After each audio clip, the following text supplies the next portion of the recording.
আশা করি সব ভালো আছেন। তো আগের দিনে আপনাদের লেখার যে ডিস্টেন্স কীভাবে আপনারা বাড়াবেন কমাবেন সে বিষয়টা দেখাইছি আমি।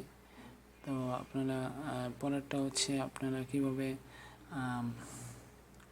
ভার্টিক্যাল স্কেল ইউজ করবেন এবং হরিজন্টাল স্কেল ইউজ করবেন সে বিষয়টা আমি দেখাইছি, অর্থাৎ মাপটা কীভাবে বাড়াবেন কমাবেন সে বিষয়টা দেখাইছি। তো আজকে আপনাদের আমি যেটা দেখাবো, এখানে আপনারা কতগুলি স্টাইল তুলতে কোনটার কী কাজ সে বিষয়টা আমরা দেখাবো। তো চলো আমরা মূল কাজে যাই। যেমন হইতেছে এখানে অলরেডি আপনারা একটা স্টাইল দেখতে পারতেছেন। তো এই স্টাইলটা হইতেছে কোথা থেকে আমি সে বিষয়টা এখন দেখাবো।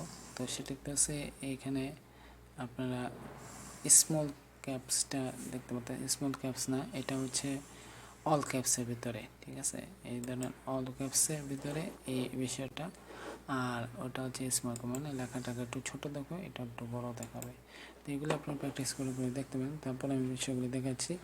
এরপরে হচ্ছে এখানে মনে করেন এটা সিলেক্ট করলাম, এখানে লেখার স্টাইলটা একরকম দেখাচ্ছে, এগুলো ফক্স বোল্ড, তারপর হলো ফক্স ইটালিক, লেখাটা একটু বেঁকা দেখাচ্ছে। তারপরে এটা তো দেখালামই, এরপরে স্মোক এটা দেখলাম। এখন এটা হচ্ছে সাবস্ক্রিপ্ট। তো এই যে সাবস্ক্রিপ্ট আমরা সাবস্ক্রিপ্ট করি, তো ওই স্টাইলের আর কি। তারপরে এটা হচ্ছে সাবস্ক্রিপ্ট, ওইখানে হলো সুপার স্ক্রিপ্ট ছিল, এটা হচ্ছে সাবস্ক্রিপ্ট। তো এই যে সাবস্ক্রিপ্ট, হ্যাঁ, এটা নিচে চলে গেল, আর সুপার স্ক্রিপ্টটা হলো উপরে থাকবে। তো এই হলো বিষয়। এছাড়া আর এটা হচ্ছে আন্ডারলাইন, এই ধরনের বিষয়গুলো আমরা মাইক্রোসফট ওয়ার্ডে দেখতে পাই। আমরা যখন দরখাস্তে কোনো সাইন টাইন করতে যাই, তখন এরকম নিচে একটা দাগ দিয়ে উপর আমাদের নামটা লিখতে হয়।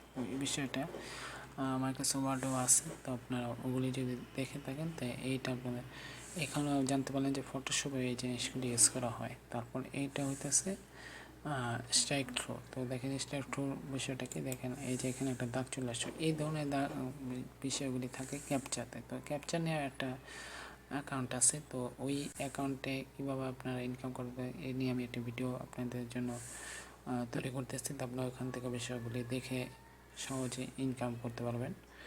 তো সবাইকে ধন্যবাদ ভিডিওটি প্রথম থেকে শেষ পর্যন্ত দেখার জন্য। তো ভিডিও যদি ভালো লেগে থাকে ভিডিওটিতে লাইক দেবেন, চ্যানেলটি সাবস্ক্রাইব করবেন, এবং যারা আমার চ্যানেল নতুন আছেন চ্যানেল ভিডিওগুলি দেখাবো, যদি ভালো লাগে তা সাবস্ক্রাইব করে আমার সাথে থাকবেন। তো সবাইকে ধন্যবাদ। পরবর্তীতে আরও নতুন নতুন বিষয়গুলো আমি নিয়ে আসবো, তা আশা করি আপনারা ওই পর্বগুলো দেখবেন। তো সবাইকে ধন্যবাদ। আল্লাহ হাফেজ, আসসালামু আলাইকুম।